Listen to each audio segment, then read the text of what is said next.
सरकारला दुःखाची जाणीव करून देणं हा जर गुन्हा असेल तर तो गुन्हा मी केलेला आहे। त्यासाठी तुम्ही द्याल ती शिक्षा भोगायला बी मी तयार आहे। तुम्हीच आम्हाला सांगा आम्ही जगायचं का नाही ते। सरकार शेपूट हलवून हलवून मैस जमती पण पाठीवरचा कावळा उडत नाही, तसा आत्महत्येचा विचार आमची पाठ सोडित नाही। कोरड्या बळावानी कपाळ असणाऱ्या बायका, बिनबापाची लेकरं असल्यासारखी माळावर फिरणारी जनावर,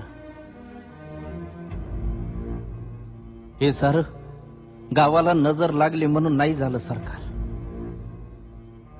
गावाकडे कुणाचीच नजर गेली नाही म्हणून झालं। शिकलो नसतो तर किती सुखात राहिलो असतो, अन्यायाची जाणीवच झाली नसती, देवाचा कोप झाला असं समजून बसलो असतो अंधारात तुमच्या लाल दिव्याला हात जोडीत। गोचिडासारखे चिटकून बसले सातबाऱ्याला सावकार आणि बुजगावण्यासारखं उभं आहे सरकार।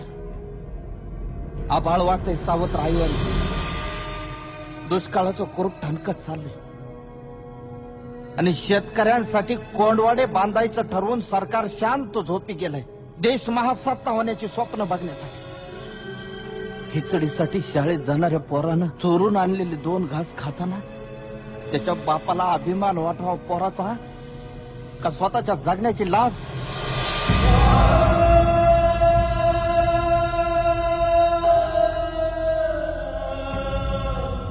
अजून अंत पाहू नका सरकार, शेताचा मसनवाटा झालेला आहे।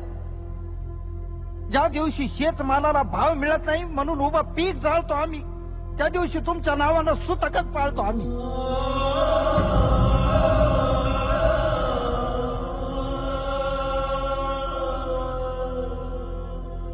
आता तरी विचार करा, नाहीतर 1 किलो गव्हासाठी तुम्ही 1 दिवस देश गहाण ठेवलेला असत।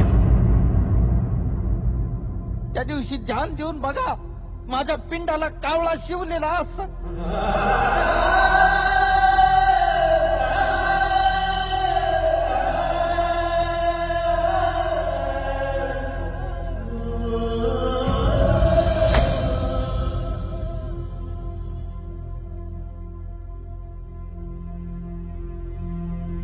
माझी काहीच तक्रार नाही।